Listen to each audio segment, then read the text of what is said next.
नमस्कार, मैं हूं आलोक त्रिपाठी और आज हम बात करेंगे वरिष्ठ कांग्रेस नेता प्रमोद तिवारी से। सर, आपका ईटीवी में बहुत बहुत स्वागत है। धन्यवाद, बहुत बहुत धन्यवाद। सर, आपने बहुत लंबे अरसे से एक अजेय राजनीति की है। आप को कोई पराजित नहीं कर सका है रामपुर खास से। आप इतने वर्षों से राजनीति कर रहे हैं।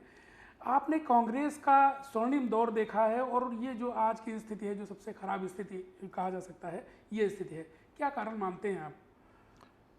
देखिए, जो उभार हो रहा है सांप्रदायिक और जातीय, जो ध्रुवीकरण हो रहा है, उसकी वजह से कुछ दिनों के लिए जो ईमानदारी से देश के लिए राजनीति करते हैं, भारत के संविधान के अनुसार राजनीति करते हैं, भारत के हित की राजनीति करते हैं, भारत की परंपराओं की राजनीति करते हैं, भाजपा की तरह पार्टी हित के लिए देश हित कुर्बान नहीं करते, ऐसी कांग्रेस के लिए निश्चित रूप से राजनीतिक रूप से ये एक बुरा दौर है। पर हमने ऐसे बहुत से बुरे दौर देखे। हम इससे उबरेंगे और इसमें मैं कह सकता हूँ कि एक प्रेरणा के रूप में, एक चमत्कार के रूप में जो उदयपुर चिंतन शिविर हुआ है, उससे जो हमारे कुछ निर्णय हुए हैं, हमें ईमानदारी और दृढ़ता से उसका पालन करना चाहिए। मुझे पूरा विश्वास है कि आने वाले दिन देश को बचाने के लिए जनता कांग्रेस के हाथों में या कांग्रेस पे फिर विश्वास करेगी। लेकिन सर, हम अभी उत्तर प्रदेश की राजनीति पे लौटेंगे। आपने जैसे बताया कि अभी एक राजनीति ऐसे दौर में चल रही है जब लोग नहीं समझ पा रहे। लेकिन मैं आपकी विधानसभा क्षेत्र की बात करूंगा, जो अब मोना जी की विधानसभा क्षेत्र है। वहाँ की जनता इसी उत्तर प्रदेश का हिस्सा है।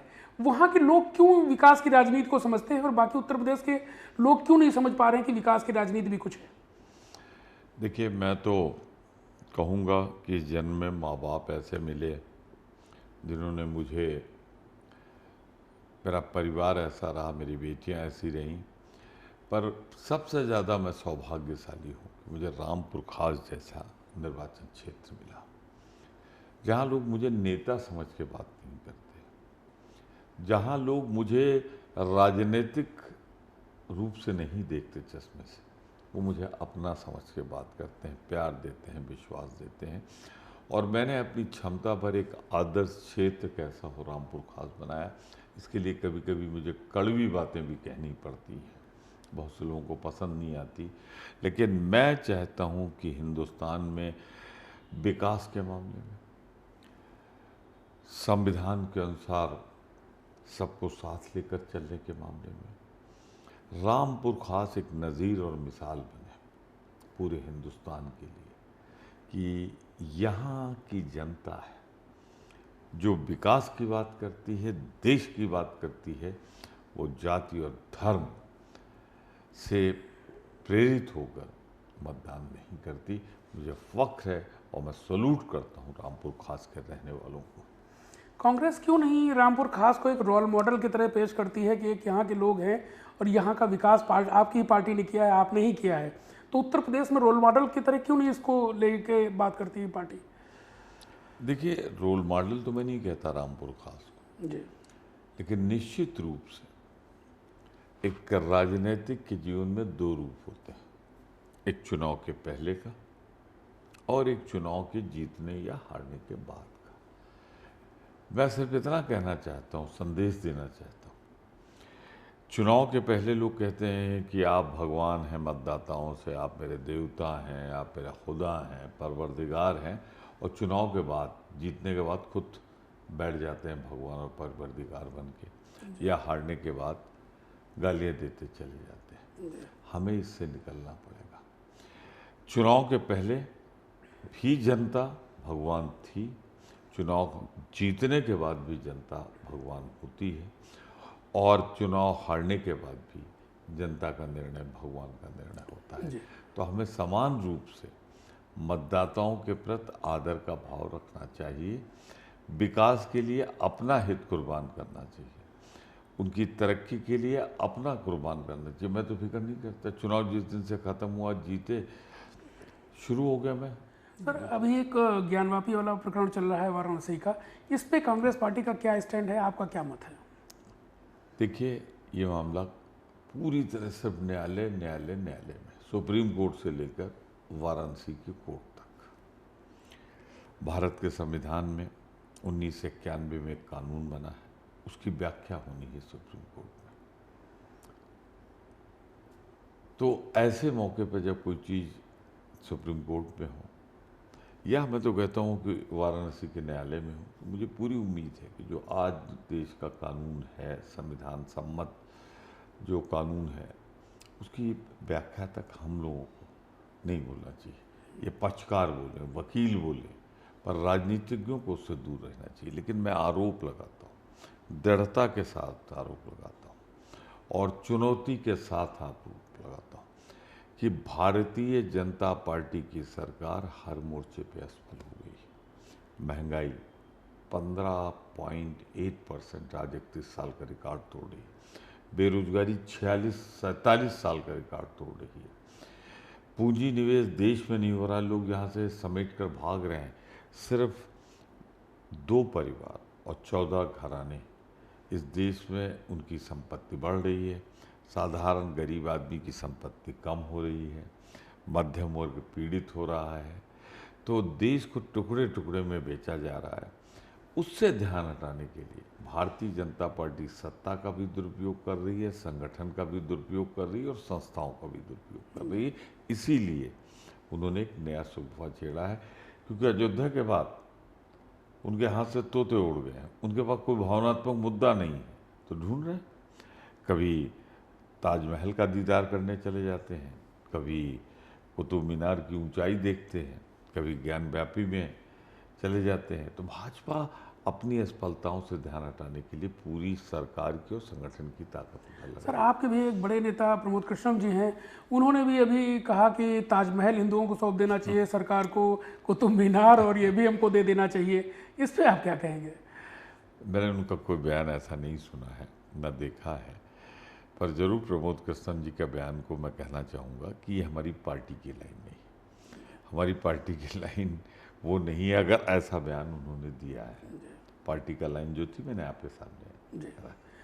उदयपुर से आप लौटे हैं। उदयपुर में चिंतन शिविर में निश्चित रूप से जो ये पराजय है उत्तर प्रदेश की, इसके लिए रणनीति बनी होगी। 2024 में आप कैसे लोकसभा चुनाव में जाएंगे, इसके लिए कुछ हमें बताएंगे कि क्या आपकी पार्टी की रणनीति है, किस तरह से आप आगे की राजनीति करेंगे? देखिए, मैं सबसे पहली बात सोनिया जी की उस बात का जिक्र करूँगा कि कांग्रेस जन ये जान लें कि ये लेने का वक्त पार्टी से नहीं है, बल्कि कांग्रेस के लिए वो क्या कर सकते हैं ये वक्त। कभी इंदिरा जी ने कहा था, राहुल जी ने ठीक कहा कि कार्यकर्ताओं का जनता से संपर्क दूर हो गया। तीसरा, जिसके लिए कांग्रेस जानी जाती है, ये तोड़ो का वक्त नहीं जो भाजपा कर रही है, समाज तोड़ो, देश तोड़ो। ये वक्त है जोड़ो। मैं फिर कह रहा हूँ आपसे, श्रीलंका का उदाहरण हमारे सामने है। वहाँ के एक नासमझ प्रधानमंत्री ने किन्हीं कारणों से लंका को आग में झोंक दिया है। मैं प्रधानमंत्री जी के लिए कोई कठोर शब्द नहीं इस्तेमाल करना चाहता, पूरी विनम्रता और पूरे आदर के साथ कहना चाहता हूँ कि उनमें आर्थिक समझ नहीं है। सर क्या कांग्रेस में, उत्तर प्रदेश कांग्रेस में कोई अभी या शीर्ष नेतृत्व में कहें अनिर्णय की स्थिति है? उत्तर प्रदेश में नेतृत्व अभी नहीं है। लल्लू जी का इस्तीफा हो गया, तो उसके बाद से कोई नया अध्यक्ष अभी तक नहीं नियुक्त हो पाया। मेरे ख्याल से हम आप जब बात कर रहे हैं तो किसी दिन, किसी क्षण, कभी भी सिर्फ अध्यक्ष ही तो नहीं है। और उन्होंने मॉरल रिस्पॉन्सिबिलिटी लेते हुए इस डिबेकल की हार की इस्तीफा दिया है। दूसरा आ जाएगा। फिर प्रियंका जी देख रही हैं, सारे पदाधिकारी भी देख ही रहे हैं, कांग्रेस कार्यकर्ता देख रहे हैं, हम चिंतन शिविर से लौटेंगे। तो थोड़ा वक्त लगता है, लग रहा है। पिछले चुनाव में प्रियंका जी ने, मोना जी ने बहुत सारी मेहनत बहुत हुई। लोग कहते हैं, विश्लेषक कहते हैं कि जिन राजनेताओं ने सबसे ज़्यादा मेहनत की उनमें प्रियंका जी का नाम है, लेकिन वो जो इतनी मेहनत है वो वोट में क्यों नहीं तब्दील हो पाई? देखिए, मैंने इंदिरा जी का दौर देखा है, राजीव जी का दौर देखा है, नरसिंह राव जी का दौर देखा है, मनमोहन सिंह जी का दौर देखा है, पुराना वक्त भी देखा है।